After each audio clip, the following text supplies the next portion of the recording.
So thank you again, Jorie. Here we are, part two, and we were just kind of summing up about the collaborative effort or collaborative work that essentially a support team can do for an athlete, for a team, or for a person.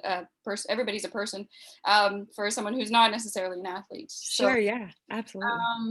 okay, so now I wanted to touch on if you have suggestions. I know this is kind of a very, not kind of, it is a very general question. Snack ideas, snack suggestions for someone who's on the go, who's, you know, Yeah. I don't know, working remotely, which we all are now. Not, I shouldn't say all, but a lot of people are. And if you have suggestions for snacks, if those people are on the go, or yeah. Sure. Yeah, so snacks can vary. It depends on, again, what the individual is doing throughout the day, what is the purpose of their nutrition plan. But just in general, I really like things that are easy and quick. I always tell my clients sort of a self-declaration is that I am a dietitian, not a chef. Some people are awesome and they combine the two. I'm not so awesome. So dietitian, not chef. So everything that I recommend is usually like really basic, user friendly. Yeah. By all means. Some of my favorite go-tos snacks that I've been doing a lot of Zoom cooking chats. I call them Zoom cooking chats with Jorie. You can cook and chat, just chat and cook, or cook, not chat, whatever it is. It's pretty open. So it's been fun with teams and other organizations, some workplaces too. It's been fun. But some of the things that we made some date nut bites. So just in a blender, which I use, or a food processor. Yeah. It's just dates and almonds, or you could do walnuts or whatever. And some people roll the coconut. I just throw coconut flakes into there and I mix it, blend it all up, and I make little bites. And for those that need a higher protein content, not just a fat content and a carbohydrate content, you could throw in some protein powder. You just might need a little liquid to thin it out a little bit to make into the balls. I used cocoa powder, which would be pretty close to a protein powder consistency, and I didn't have to add liquid. So that's really fun. And the smaller you make them, the more you can eat at once, right? So that's really fun. I like it. I love making things that could be a meal or a snack. So a couple things. One, I call them smashed lentil wraps. And again, this would be a very fun COVID one, actually, if you're in lockup. If you have a can of lentils in your cupboard, they're already cooked, so you don't have to cook them, which I like. So I just put them in a strainer, rinse them off, get the starchy, watery stuff off, and mash them up with some seasonings. I like throwing in some red pepper flakes, maybe a little bit of olive oil, or you could use avocado, and mashing it all up. So instead of an egg salad, tuna salad, chicken salad, you have lentil salad. And you can puree it a little bit if you want to make it a smooth paste, like almost like a hummus idea, and you can have that with veggies and like a veggie dip idea. Or I will place it in a little tortilla and spread it in and add some crunchy vegetables into it and wrap it up, and it's a nice snack to go. So it's a plant-based protein option, which I really like. It could be used as a meal or a snack. I will also add, just to add more B12 and protein and iron, I'll sprinkle some nutritional yeast into it. So nutritional yeast is just a yeast that has gone through some processing to take away the activation of yeast, but it keeps some good nutrition content in there. So a lot of vegans will use it to add a little more nutritional value. I'll make kale chips. I buy some kale, just rip it off the vine, add some oil. I like olive oil, but you could use whatever oil you like. And then add a few tablespoons, 2 to 4 tablespoons of nutritional yeast, mix it up, put it on some parchment paper on a baking sheet and bake for 20 minutes. And you've got some high protein, cheesy kale chips without using cheese.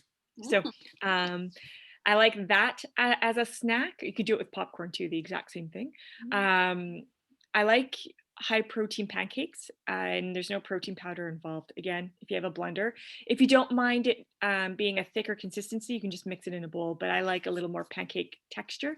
So in a blender, I mix my oats, my eggs or egg whites, depending on what you're looking for, cottage cheese or Greek yogurt, and vanilla, baking powder, and cinnamon. I always like cinnamon. You could also add pumpkin puree or applesauce, and you hit mix and you've got your high protein pancake mix. And I make them small.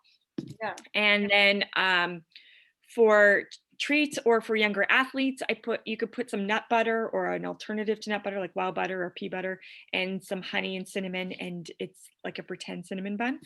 Or some kids like Nutella.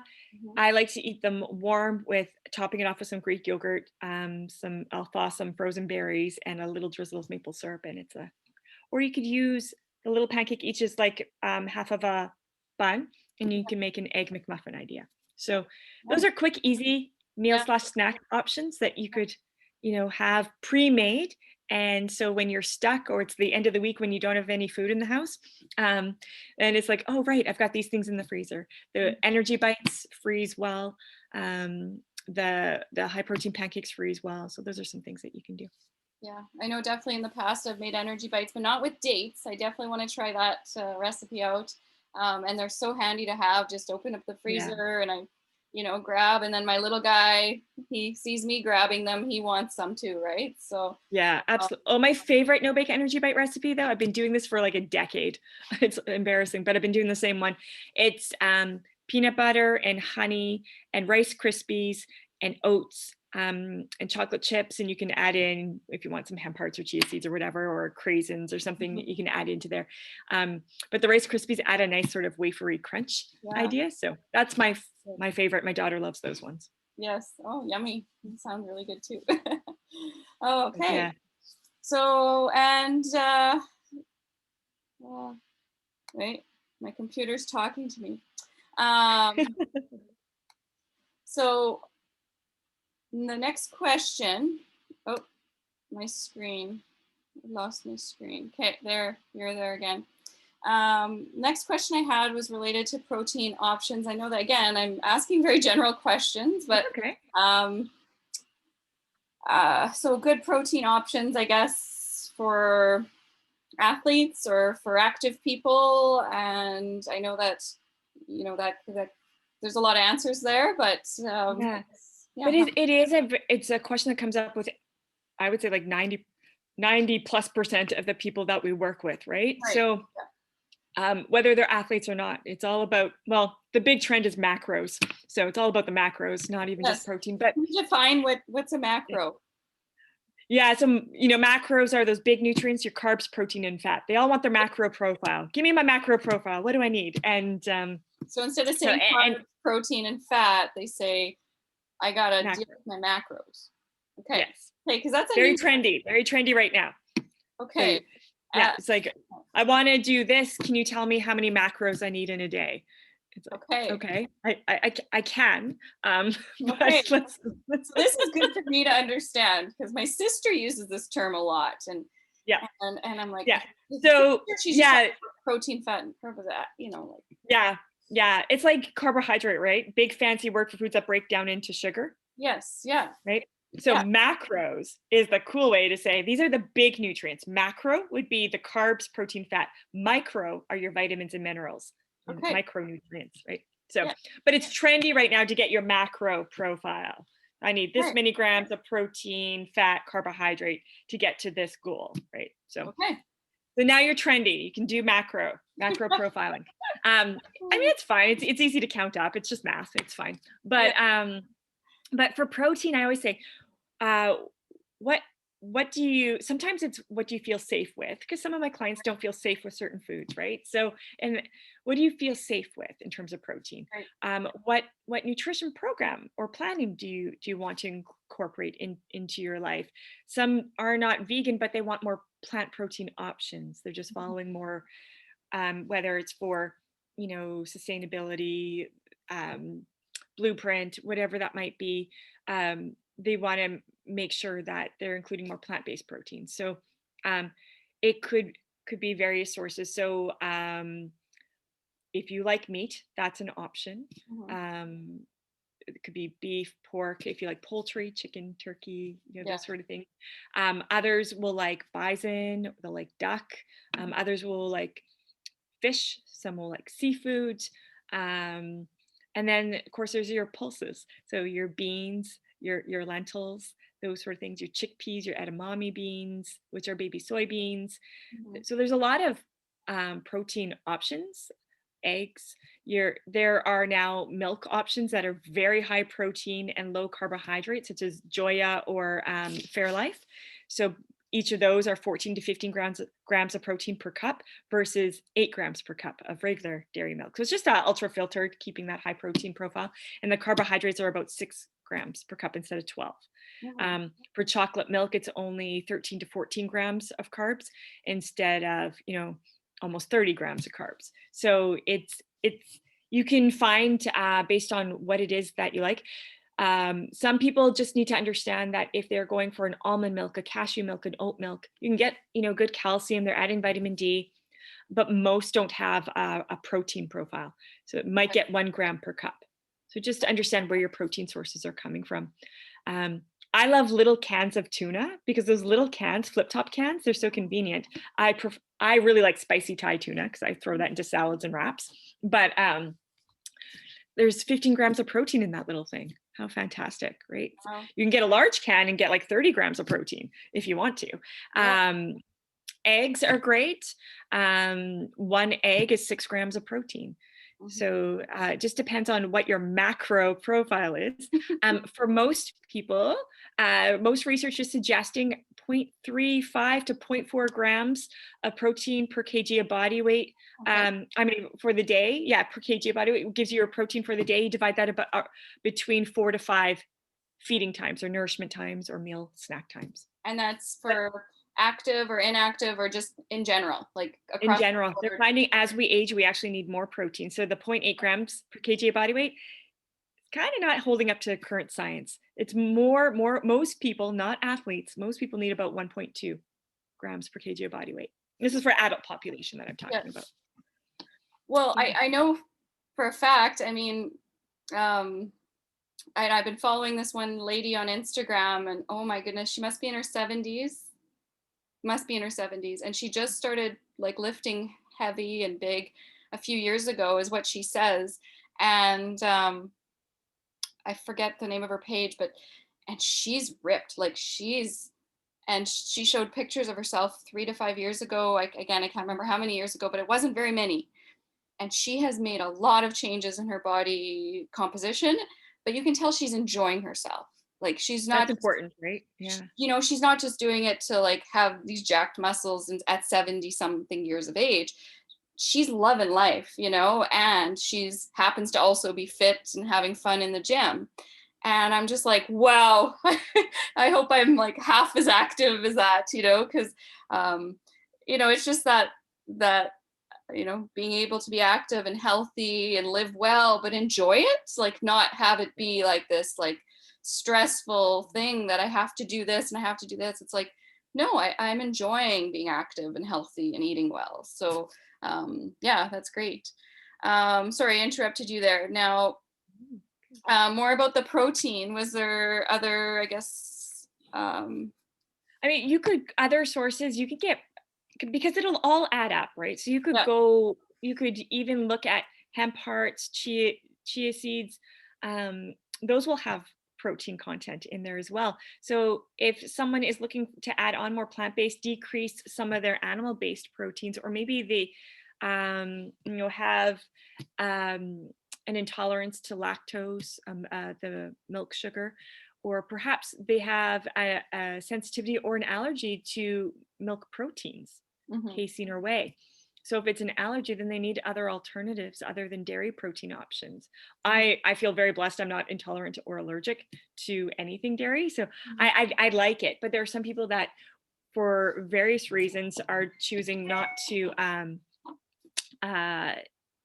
have certain food categories in their nutrition plan. So I think there's a wide array.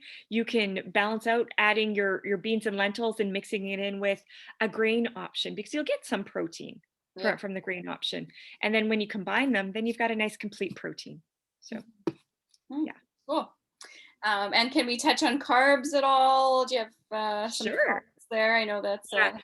So I'd love to say carbs are not the enemy. We do not have to go zero carbs. If you want to limit carbohydrate, that's fine, but understand where carbohydrates come from. Because some people think that because they don't eat bread and pasta that they're not eating carbohydrate. So here's a news flash.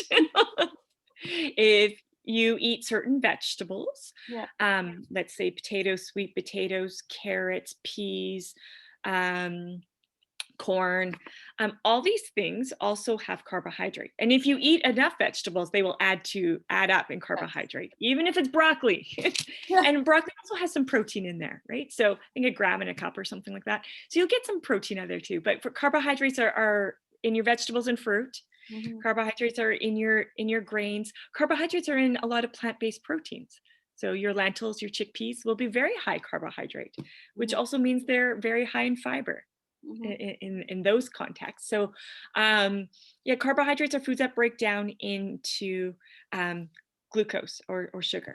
And Mhm. we need that. Our brain needs Mhm. a steady flow of glucose. Our Yes. muscles store glycogen, right? So we do need carbohydrate. Some people, of course, um, decide to make some choices to decrease the amount of carbohydrate in their diets for various reasons, Right. and that is okay. That is okay, or it can be okay, I should say. Right. That can Right. be very much okay.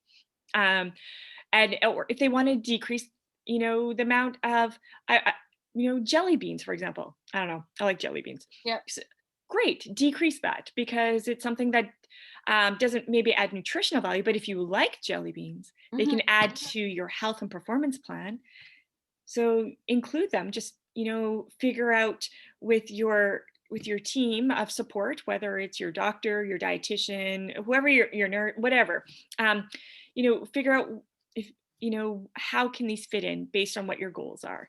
Mhm. So there are simple sugars that we can limit, Mhm. yes, and that will provide immense health improvements.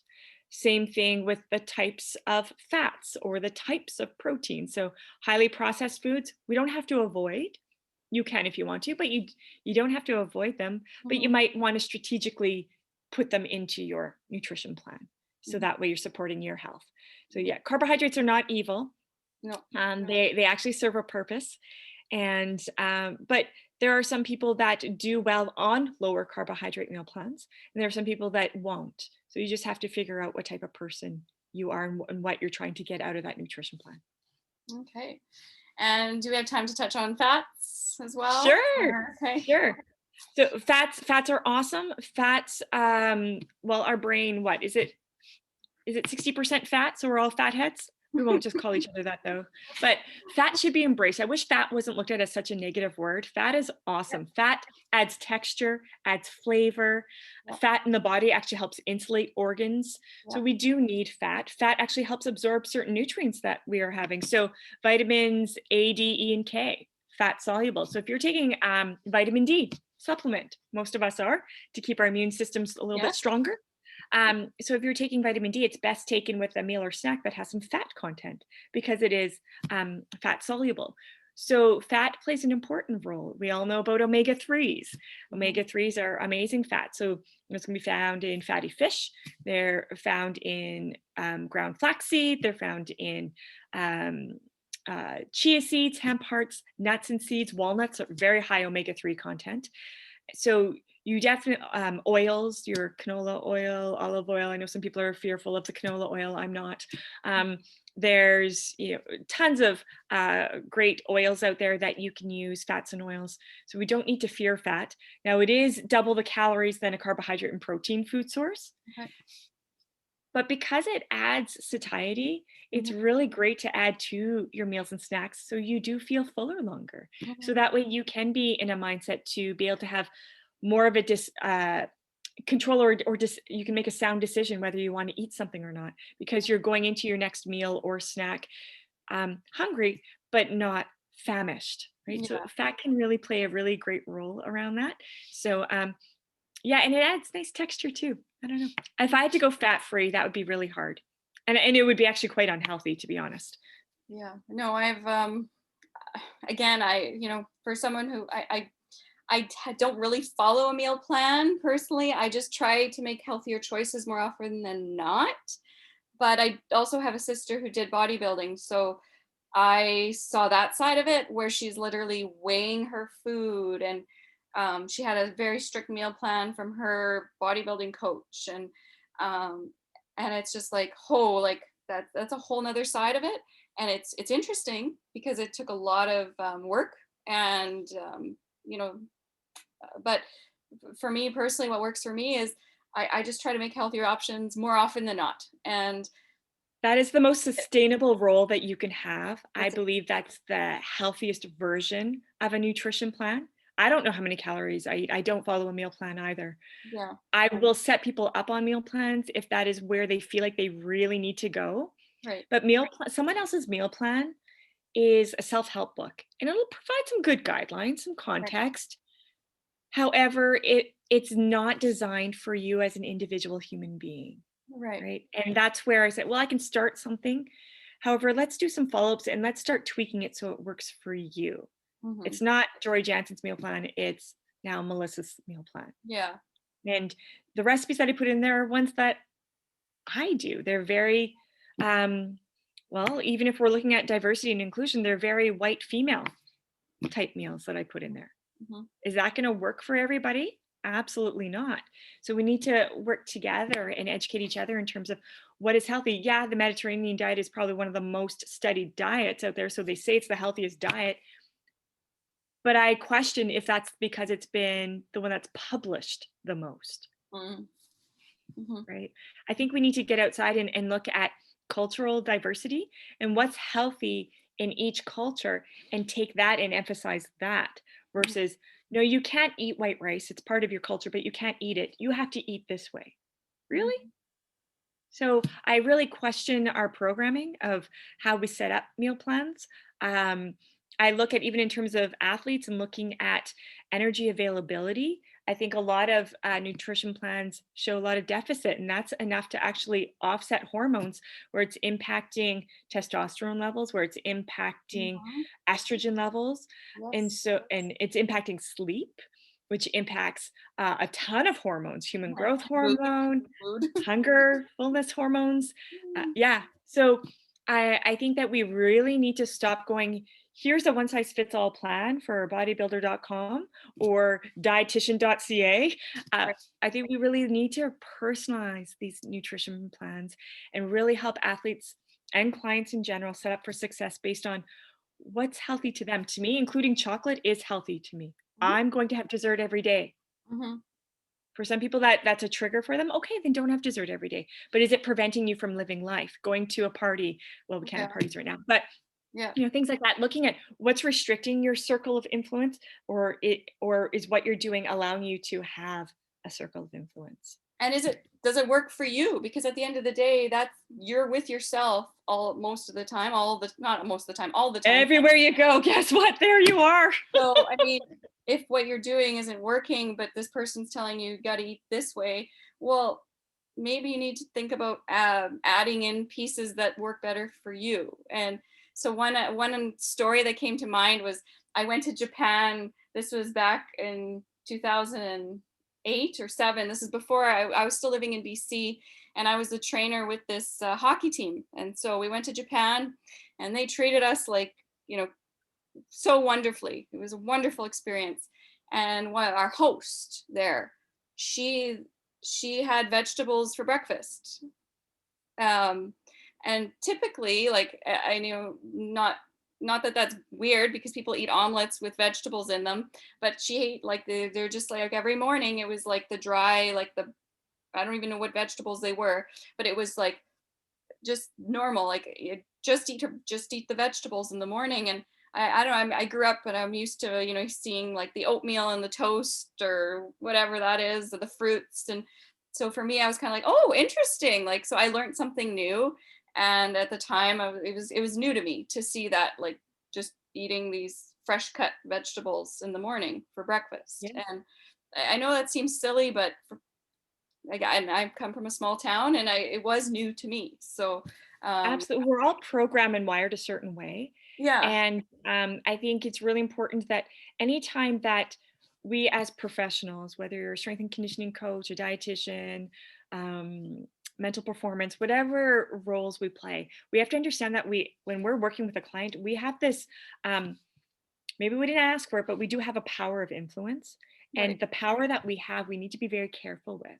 And when we start advising and the things that I've learned over the past 18 years of doing this work is I didn't realize how much power of influence I had, and didn't realize that sometimes when I'm providing nutrition guidance, it's been very very much one-sided. It's very much what I know personally, what I was taught in a classroom setting, which doesn't make it right. Mm. And we really need to take a step back and go, okay, what makes the what where does this client come from? Mhm. What is it that's going to help them feel like that they're not having to change the world upside down to be able to achieve their goals? Mhm. And just as we want them to experiment and try things, perhaps we, as the service providers, the practitioners, the professional in our areas, need to try things a little bit differently too. I mean, it's the And same thing yeah, with workouts. If I'm making a workout for a stay-at-home mom with 2 kids and she has 15 to 20 minutes of time 3 times a week, and I program a workout that's an hour long 5 times a week, do you think she's gonna do it? she's going to feel like a failure. No, it's gonna fail, and then she's gonna get frustrated and feel defeated, and then she'll feel, even worse about his or herself, like, and so it's like, well, like, what can you do? What is realistic for you? Because, first of all, I'm not giving you anything until I know what you can do, right? Yeah. And be realistic, because sometimes people say, well, I can work out 5 times a week for an hour, and I'm like, sounds great. What can you really do? And then, then you start picking away a bit and you realize, oh, wait, I can actually only do 3 times a week for half an hour. Sounds that makes more sense. You have 2 kids and you're on your own. So, and I have 2 kids as well. So I do have a little bit of an understanding of how busy that is. And so, and then you talk to the firefighter that I was talking about earlier, who's single and has 4 days of work on, 4 days of work off, has his own gym at home, fully packed gym. He can work out 4 times a week for an hour.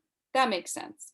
So, like you just said with the eating plans, it's who are you talking to and what works for them, and if you're going to Yeah, create one, it needs to make sense. So, it sure does. It sure does. And it has to be sustainable for them too. And yes. yeah, I think that even though I've been doing this for a long time, I'm constantly learning and learning how to be a better service provider to the people that I work with. Mhm. And I hope that I'm always learning to be better.